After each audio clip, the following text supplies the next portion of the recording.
I've had several clients that, I'm so sorry, I don't know why I'm laughing. I know. It's just like a weird feeling. It's like, all right, we're definitely like inside thorax right now. Mm-hmm. Well, so this up here is your diaphragm. Oh, okay. So when someone has an APEC, the top two are the diaphragm. Oh, that's interesting. So it's like a breathing muscle. Huh. So it's good to help you breathe. Also, the diaphragm connects to your spine as well, so okay. it can be a part of back pain. Oh, interesting.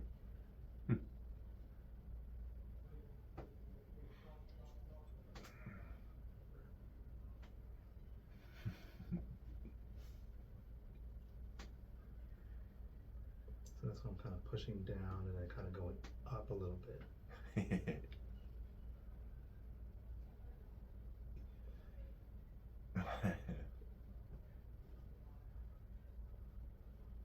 But I get that a lot. People are always like, "Oh, you're massaging muscles I literally didn't know I had." Yeah, for sure.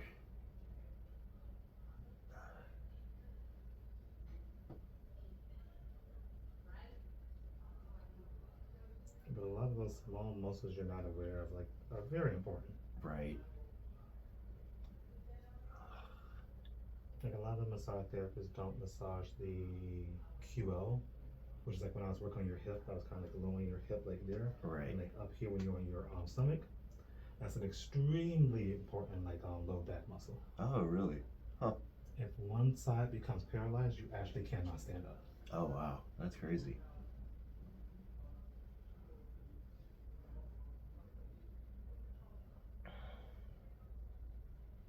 And then I think at one point I did massage the front. Yeah, I did massage the front of your neck.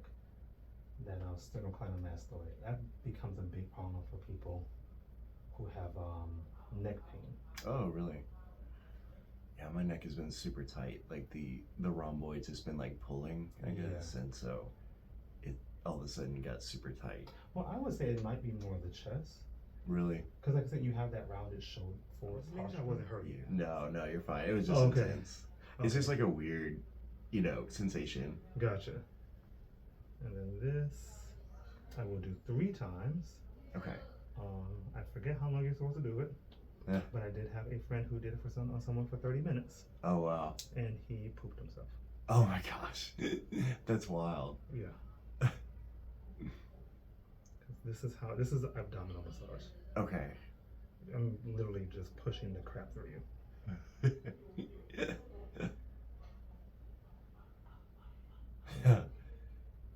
Yeah, he did it for 30 minutes and he said the client got up, had to run to the restroom and didn't make it. Oh no. Like, you'll never see that man again. No, for sure not. That's so funny. I hope he finds it funny now. Yeah, for real, can laugh about it. I think you got to. Yeah. I mean, once when I pooped myself at 24-hour fitness, I'm so happy it was late at night.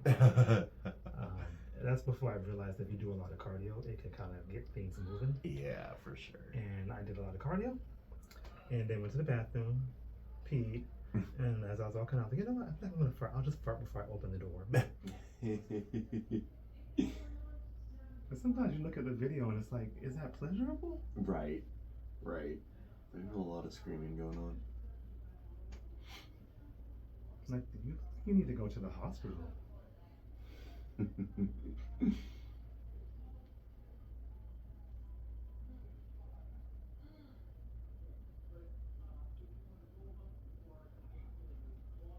But maybe there are just more masochists in the world than I think there are. Yeah, probably so. I'm not one of them, despite what people think because of my business.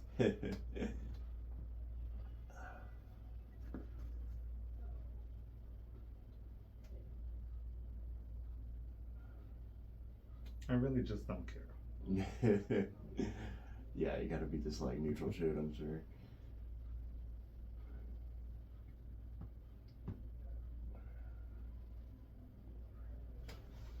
You're doing well enough,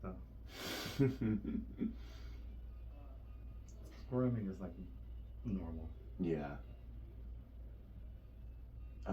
I've had like the fascia release and stuff before. I used to go to my chiropractor for it, and I would come away with just like bruises everywhere. It looked like I got beat across my back one time. It was terrible. Yeah, I don't do it nearly as much as like they do. Yeah, he would like really go in. So it would be like kind of the area that you're doing here on both sides, and then my whole back would just be like murdered. And it, it's a real bruise. It's like a week or whatever, I don't do it on the back because I only do it for fibrosis, so that's that crunching you feel. Yeah. And I found that very few people have that on their back, so I don't do it on the back much. I sometimes find it in the lats, but like your vectors, I don't really find it. That makes sense. Yeah. That's why I did a little bit on here on your bicep, and I gave up because there wasn't much fibrosis. Okay. So it was there wasn't a point, because again, I don't hurt people because I want to. Yeah.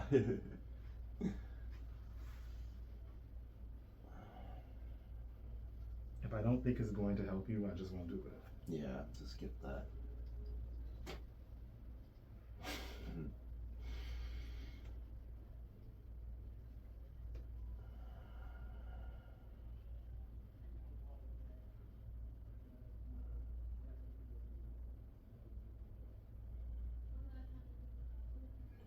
Chiropractors are intense. I had one cut my inner thigh. That was horrible. Oh no. Yeah, and it was funny because we were in class and one of our classmates was so pale, the teacher could see his nerves from across the room. Oh wow. And so he was like, "Oh, you see something? You see it over there? His nerves?" He walks across the room and points at his legs. See that? Yeah. See, when someone's nerves are that close to the surface, when you cup them, it's very painful. Oh, okay. And so he went. So my partner was cupping me. And I'm literally reaching for someone to save me. And I'm like, didn't the teacher say that when your nerves are really close, it hurt? And he just didn't care. And then it helped. Oh, that's good. Yeah, that's not good. I didn't want to help. It helped a little bit. So I was like, okay, yeah, you did your job. I'm happy for you. And then when I took the Grasson technique, I won't do this on you. I've never done it to anybody. Really? Where I work here and I work into the pec minor, which is where you really feel the pain. Oh, really? Yeah, so we did that, but with the Guasha tool from underneath your pec. Oh, wow. So we didn't do that. We took the Guasha tool, we pushed it underneath the pec, and massaged the pec minor from underneath. Oh, damn. Yes. Wow. That was intense. Yeah, that sounds like it would be for sure. It was. That's the thing that left a really bad bruise. Yeah. It was physically painful to touch for a while. Because actually it's not bruising. When you see that redness from the scraping, I forget, it's called petechiae or something, but it's actually not bruising. Oh, really? Yeah. Too much. It's like burst blood vessels, I guess. I forget exactly what it is. I don't think it's burst blood vessels, because that will be the bruising, and that's what you get from the cupping. I see. With the cupping, it is bruising, because you really are breaking capillaries.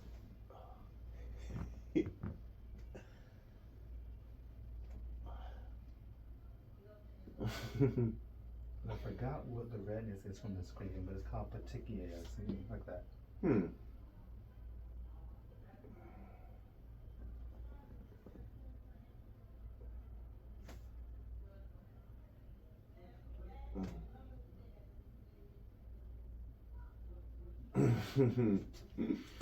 I understand. What you're gonna do is you're gonna take your arm and go all the way back. Okay. And then up, over and over, nice and slow.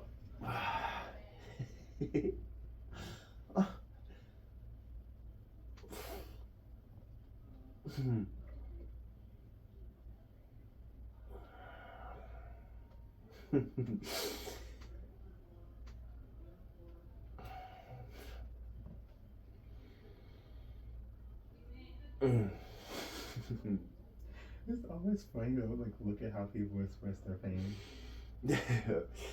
Yeah, there's definitely a lot of laughing in my. You look like a 10-year-old kid who's trying to do something to impress his parents, but he really doesn't want to because you keep laughing. It's just a weird feeling. It's intense, but it's not that intense, but it's very specific. Because you're doing that laugh that kids do when they really want to cry, but they're trying to be brave. Yeah, that's. That's definitely it. I don't know if you've ever seen that video of that one kid, like this reporter's asking him a question, and he's trying to laugh, and he just like breaks down. Oh yeah. If you're doing the laugh, I would imagine he does. No, I've had some pretty intense pain and laughed through it. I've into a hospital even at that point. I just curse. Yeah. I had a really bad ankle strain like years ago, to the point where I couldn't like actually stand up for 2 days, and I was in the hospital. And I think 40% of my words were "why shit, fuck her." Yeah, I get that. But like literally, when I called 911, because I thought I had broken my foot, I had to crawl to the door to let them in. Oh no! Like I actually could not stand up for 2 days. Wow, that's scary. And that's when I, really made my doctor put me into physical therapy, and because I was like, I've never been in a situation where I haven't been able to actually walk. Right. Yeah, that's a big deal.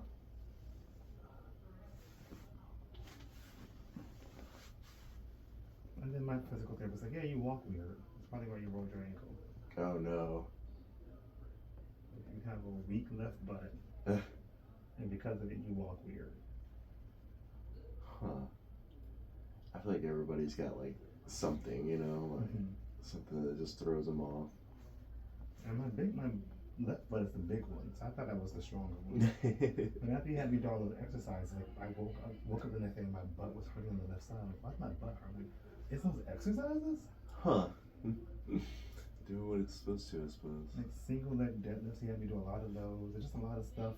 But it was like my left glutes were the ones that just like couldn't handle. Like even when he had me just do like step ups, like my left side would tremble. I could do like 20 on my right side, and after 5 I was like just shaking on my left side.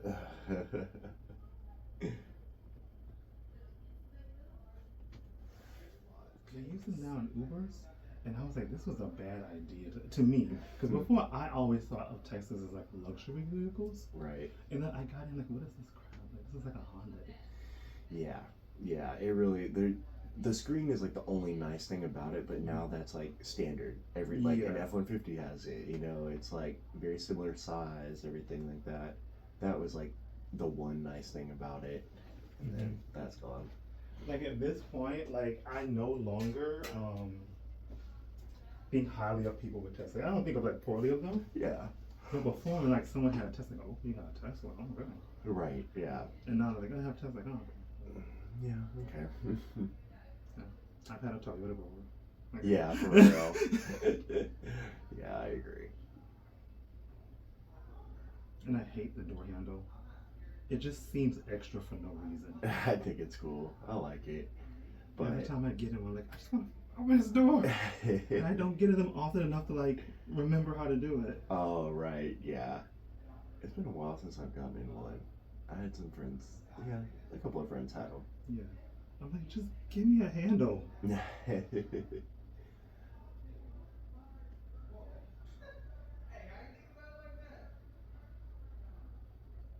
There's any technology you're not used to.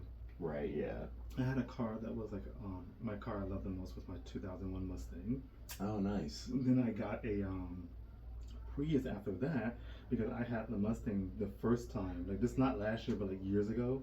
Maybe 2008, when gas prices went up to $4 a gallon. Oh, yeah. And like I was so traumatized by that. Like just, I was spending like $400 like a month, right, in my tank just like to go to work.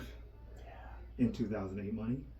And so yeah, it was hard. And so like I'm like, I just need a gas, like an efficient car, and I got the Prius.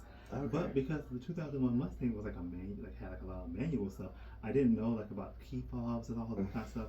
And I kid you not, I embarrassingly sat in the hot sun for 15 minutes trying to start my car for the first time. Because I didn't pay attention to the guy when we were driving around how he started it. Because I'm like, it's a car. You just put the key in the thing and then you just turn. Right. And like that wasn't how it was.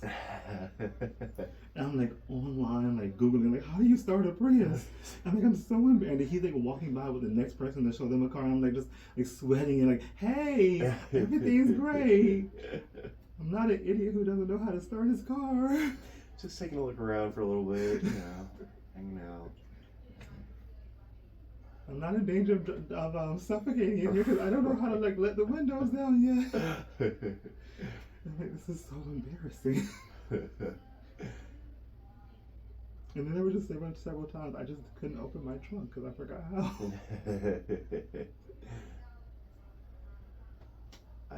I think I've like forgotten how to open the hood on my car. I like tried because I was gonna clean it the other day, and I tried for like 2 minutes. I was like, never mind, I'm not gonna do that. I'm not gonna fight to clean something. Thank you. I'm like, you know what? This must be like how old people feel with technology. Yeah, no kidding. I'm like, I've gotten to the point where I did not know how to start my car. But what I did like about that is because I'm one of the most forgetful people in the world. And I have locked my keys in my car so many times that even the locksmith told me to get a spare. Really? Like he was tired of making money off of me. Yeah. And so with the like the newer cars like the Prius, like it won't lock if the key isn't something. Right. Yeah. Mine is supposed to do that, but it has fucked up before, and I like had the key in my gym bag at the very like trunk. I like threw it in the trunk, accidentally closed it. So I didn't recognize it. It was not close enough to recognize it. It was terrible. Yeah, I had to call like AAA or whatever I had OnStar. And then with the 2000 Mustangs, anyone who's still listening, please don't steal a car. But they're actually like the older Mustangs are so easy to break into. Oh yeah, for sure. So like the guy, because one time I locked my keys in the car at the pump of a gas station. And the attendant was like, I will just let you leave it in the parking lot till Monday, because it was Friday night too. Oh wow. He's like, I'll let you leave it until Monday, but it's at the pump, so you have to move it. And so I think the guy charged me $2 or $2.50 to open it, because again, it was at the. He's like, it's Friday. What you gonna do? Oh yeah. It's Friday after 10 o'clock. What are you going to do? Right. So I paid like $2.50. He just took this little bladder thing. He shoved it into the window and like inflated it. Okay. And took like a metal rod that was like 3 times as thick as like a hanger and pushed it in and opened the door.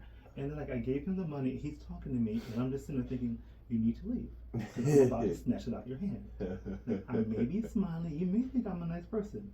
You have no idea how angry I am right now. Right. Like that wasn't worth the money. I'm so pissed off. Oh, damn. If you were holding that money, I might snatch it, get in my car, and flip you off. Right. You need to take the money and run, sir. They're so easy. And then I eventually found out if I just took the metal part off of like a 5-gallon bucket, I can just push it into the window and like break into my car. Oh wow, that's interesting. And then I was like, oh, my car is really easy to break into.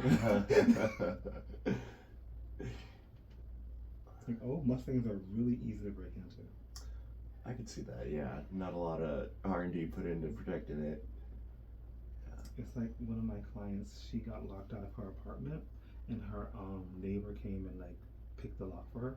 And she's like, it was a nice thing to do, but I don't think he understood how I was going to take that. Oh yeah, that's super scary. Because now I know that he can break into my apartment anytime he wants to. Helpful, but also scary. Yeah.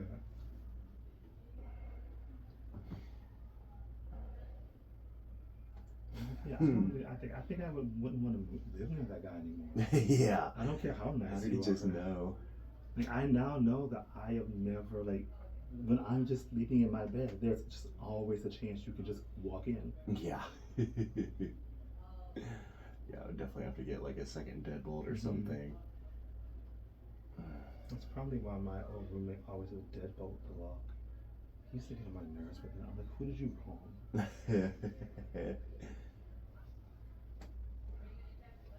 I go tap on his window. hey, can I get into the apartment that I want to lease out? Yeah, for real. That made me mad too. One of my roommates used to do that. Like, I live here, I pay rent.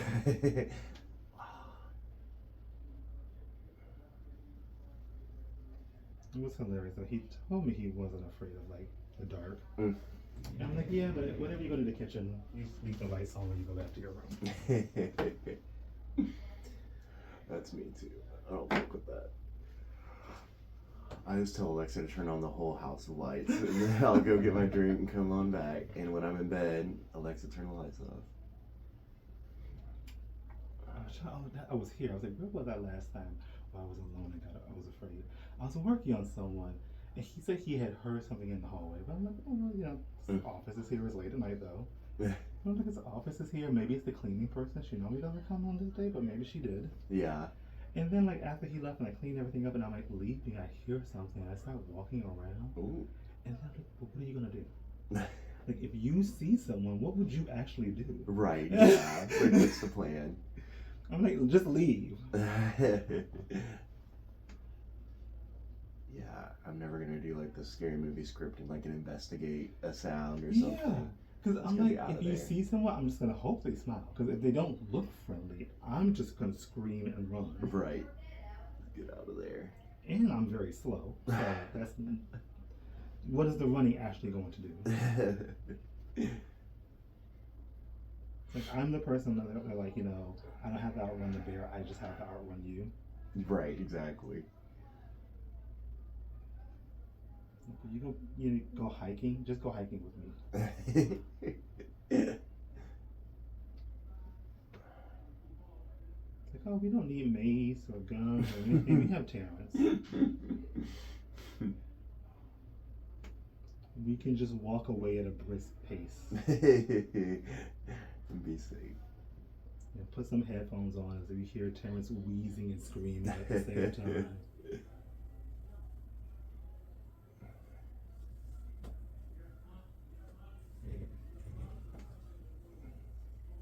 Yeah, I caught myself doing that crazy, like, you know, oh, I hear a sound, let me investigate. Like, why am I doing that? Yeah.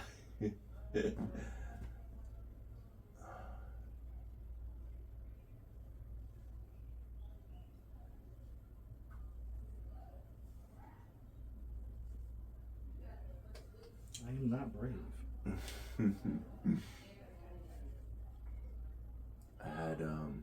I had recently turned on like the Amazon thing where you get your like packages delivered into your garage, so they have like access to it, you know. And my bedroom sits just above my garage, so you know the door's like rolling up on the floor, basically the bedroom just below it. And I had forgotten that I had done that, and they made a delivery at like 10 p.m. I was so scared, and the way I was like, oh, this is it. Like, I'm going to bed. Like, fuck this. I'm not going to investigate. I'm not trying to like be curious about what's going on. And it took me so long to realize that I was like, oh yeah, it was like the Amazon key delivery or whatever. Do you have like a lock on your bedroom door? Yes, okay, but like, you know what? Steal whatever you need from all the other rooms. Oh yeah, just don't come in here. Just go out the door and like just put a note on the door. I have not called the police. You know what? Just take whatever you want. Leave me alone. Do what you gotta do. Yeah, I'm going to bed. Yeah, I did not even get up, and I 100% thought we were getting robbed. Yeah. Burglary is less of a crime than murder, so just take what you want and leave. For real.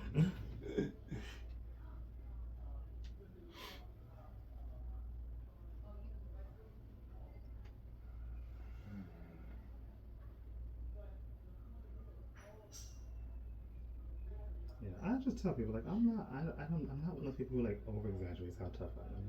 No, I'm a punk. I don't know. I don't want to fight. I'm just happy that people see a big black man and make assumptions that are not true. And as long as don't get messed with. As long as I don't say anything, because the moment I open my mouth, people don't take me as serious. I remember I was like at this mall and they had like a theater, and I was going into the theater and like these girls turned the corner and they saw me and they just screamed. Oh. And then just looked at me and start laughing. And I'm like, I could be a threat. You don't know. I could be a threat. Right. Like, wow, that's insulting. I could harm you.